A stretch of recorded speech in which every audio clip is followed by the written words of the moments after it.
5 guys in their 70s, walking onto a Las Vegas stage in 2025. The crowd goes wild. They pick up their instruments and rock harder than musicians half their age. At 77, Rudolf Schenker and Klaus Meine are still doing what they started 60 years ago in a small German town. But here's what makes their story incredible. They almost lost it all, more than once. By the end of this video, you'll discover why a simple whistled melody, saved by just one word, became the soundtrack of freedom for millions. You'll learn about the surgery that nearly ended everything, the family feuds that tore them apart, and the shocking reason they canceled their retirement. This is the true story of Scorpions, not just a band, a brotherhood that refused to die. Let's go back to where it started. If you love the legends, hit subscribe and keep the music alive. Daylight is falling down into 1965, Hannover, Germany. A teenage guitarist named Rudolf Schenker had a vision. He wanted to create something different, not just another rock band, a family. From day one, Rudolf made one thing crystal clear. Look, we don't have a boss here. We are a democracy. That philosophy would save them later. But first, they had to survive the chaos of the early years. The lineup kept changing. Musicians came and went. Rudolf's younger brother Michael joined on lead guitar. They released their first album, Lonesome Crow, in 1972. It showed promise, but Michael had other plans. He left for UFO in '73, creating the first crack in the family foundation. Then Rudolf made the move that changed everything.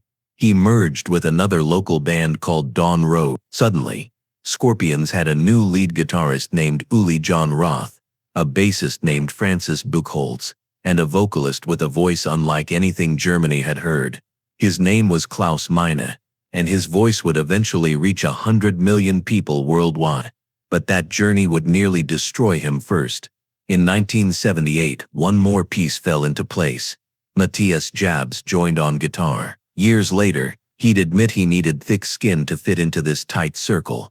The classic lineup was complete.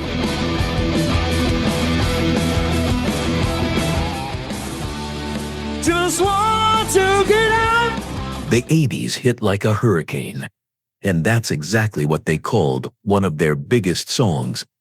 1982 brought Blackout, an album that proved German rock could compete with anyone. Then came Love at First Sting in '84. It exploded. Rock You Like a Hurricane became an anthem.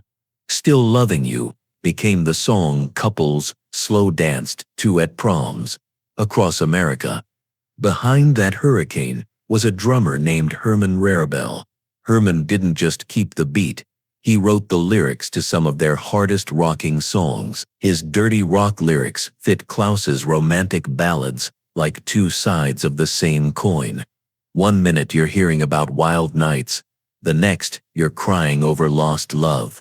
But here's a story most people don't know about their peak years. May 1983, the U.S. Festival in California brought 375,000 people. Scorpions were at the top of their game, but backstage, total chaos. The partying got so out of control that Ted Nugent, yes, that Ted Nugent, had to step in. Guys, you have to calm down. Even rock's wild man thought they were going too far. They calmed down. They went out and killed it. By the mid-'80s, they'd hit the top. World Music Awards. A star on the Hollywood Rock Walk. Radio stations from America to Europe played them non-stop. MTV put them on heavy rotation. Album sales climbing toward 100 million worldwide. They'd made it. The kind of success most bands only dream about. But they were about to pay a price for that non-stop schedule. 5, 6 shows in a row. No breaks. No time to rest, voices pushed to the limit. Night after night. Klaus Meine was about to learn that lesson the hardest way possible. And it would happen right when they needed him most, in the middle of recording their next big album. What happened next almost ended Scorpions before they could reach their greatest triumph.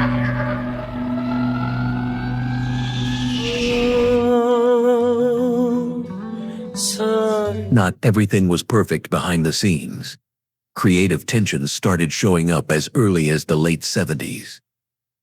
Uli John Roth, their lead guitarist from 74 to 78, loved classical music.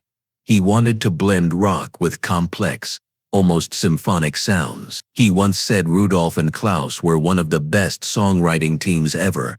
But then he added something important. I began getting dissatisfied with the direction of the music. By 78, Uli was gone. He'd go on to form Electric Sun and Sky of Avalon, chasing his own musical vision, still friends with the band, still doing guest performances with them decades later. But their paths had split. Francis Buchholz, the bassist, felt similar frustrations. By the early 90s, after nearly 20 years with the band, creative differences pushed him out too. He didn't stop making music. He just moved behind the scenes, producing and managing studios. Even in the beginning, money was tight. Rudolph once told Klaus about his smoking habit. "Klaus, you gotta stop smoking. We need the money for the gas." They were scraping by, trying to afford the next tour, the next city, the next chance. But those early struggles, they'd overcome them by the late 80s. And then came an invitation that would change everything. Morning, and the sun begins to shine. August 1989. Moscow, Russia. The Cold War was dying, but nobody knew it yet. Scorpions got invited to something unprecedented, the Moscow Music Peace Festival. 300,000 Russian fans showed up. The energy was electric, historic. The KGB followed the band everywhere. Security was intense. But something magical happened that weekend. After one of the shows, Klaus and Rudolph got to meet Mikhail Gorbachev himself, the man trying to open up the Soviet Union to the West. The conversation didn't last long, but it stuck with them. They talked about music bringing people together, about walls, literal and figurative, coming down. On the flight back, Klaus couldn't stop thinking about what he'd seen, the young Russian fans, the hope in their eyes, the feeling that something big was about to change. He grabbed the melody that had been floating in his head and started whistling it. He didn't have his guitar on the plane, just his voice, just that whistle. By the time they landed in Vancouver to record their next album, Klaus had the bones of something special. He called it Wind of Change. The melody came from that simple whistle. The lyrics? Pure Moscow. Take me to the magic of the moment. On a glory night. He was writing about what he'd felt there. About kids his own age finding freedom. About watching history unfold. The band recorded it. And then the record label heard it. Cut the whistling, they said. It's not rock enough. People won't take it seriously. Klaus said 2 words. No way. That decision, standing firm on keeping the whistle, would change everything. But first, history had to catch up. But don't you wait to go anyway. 2 months later, November 1989, the Berlin Wall fell, and Klaus's song, it wasn't just a song anymore. It was a prophecy coming true. Wind of Change exploded across Europe. #1 in Germany. #1 in 6 other European countries. It climbed to #4 on the Billboard Hot 100. In America, eventually it would sell over 14 million copies worldwide. One of the best-selling singles in history. In Russia, they recorded a version called Vecher Peremen. Underground radio stations played it at 6 in the morning. It became the soundtrack of a peaceful revolution. People who lived through those times still say it. That whistle represented hope. The record label that wanted Klaus to cut the whistle, they called him later. Klaus, I was wrong. The executives wanted it gone. Klaus refused. That one decision, keeping the whistle, turned a ballad into a symbol, a soundtrack for people watching the Berlin Wall come down. Rolling Stone would later call it the anthem of a generation. But here's the twist. Klaus almost didn't have a voice to sing it at all, because 3 years earlier during the blackout sessions, disaster struck. I'm a rock believer. 1981, Klaus Meine, walked into the studio to record Blackout. They'd just come off another brutal tour. 5, sometimes 6 shows in a row. No days off. No vocal rest. Klaus later admitted, "I didn't waste time on important things like vocal technique or warm-ups. The pedal was always pushed to the metal until my body showed me the red card." The red card came fast. Halfway through recording, Klaus's voice disappeared.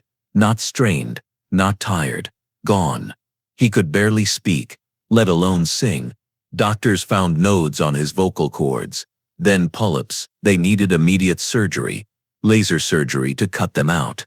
No guarantee his voice would come back the same, or at all. Klaus suggested the unthinkable. "Maybe you guys should find another singer." Rudolf Schenker wouldn't hear it. "Come on, Klaus, you have to fight, and then you will get your voice back."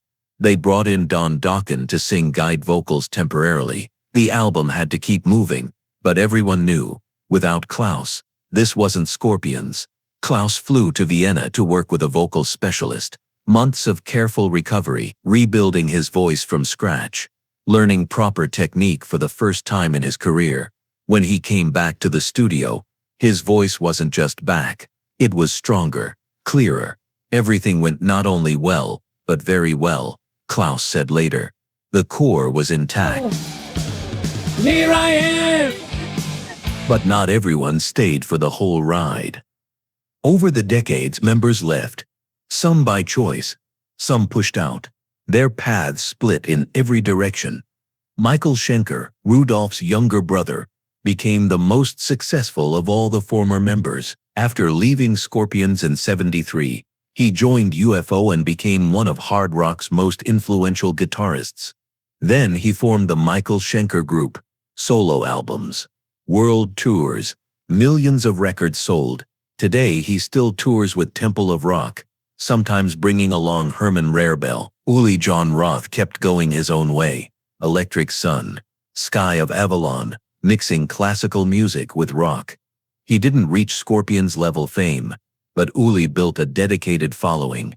He still performs, still creates, still guests with Scorpions occasionally, living his truth. Francis Buchholz switched careers entirely. After leaving in '92, he moved behind the scenes, producing, managing studios, supporting other musicians, including Uli's band in 2007, different path, same love of music. Herman Rarebell tried something unique. He attempted to reconcile Rudolf and Michael's ongoing disputes over royalties and old wounds. "I know one thing.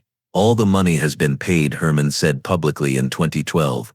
It didn't work. Some family rifts run too deep. And then there's James Kotuk, the drummer from '96 to 2016, faced the toughest road.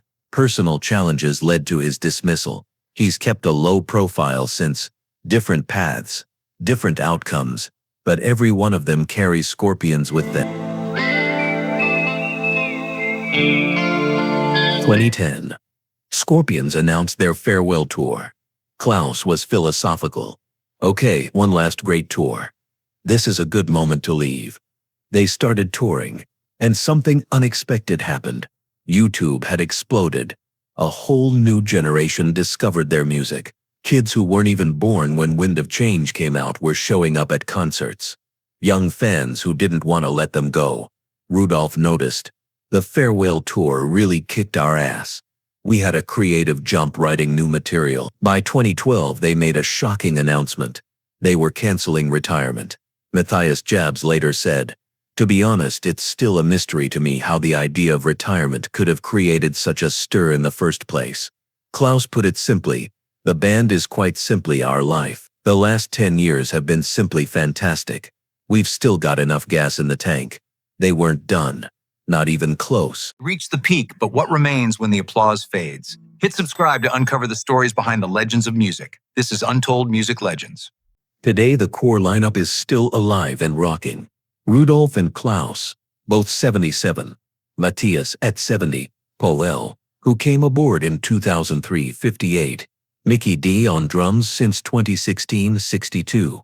They're planning their 20th studio album for 2026, and this year, a documentary drops, Winds of Change, telling the whole story. Their 60th anniversary, Las Vegas residency, just got rescheduled for August 2025, after Mickey needed time to recover from a health issue. The band's official statement called him "our brother." That democracy Rudolph built in '65, still holding strong. July 5, 2025, they're playing a hometown celebration in Hanover with Alice Cooper and Judas Priest. Over 5 million people follow them on Facebook, over 1 million on Instagram. They're not just legends from the past. They're still making music, still filling venues. Klaus said it best back in 2015. From Ozzy to Motorhead to AC/DC to Scorpions, all of us are moving forward but not knowing what life will bring. And if we have 2 more years, that's fine with me. He said that 10 years ago. They're still here. Which Scorpions song means the most to you? Drop a comment, and if you want more stories about the legends who shaped rock history, hit that subscribe button. That's the Scorpions story.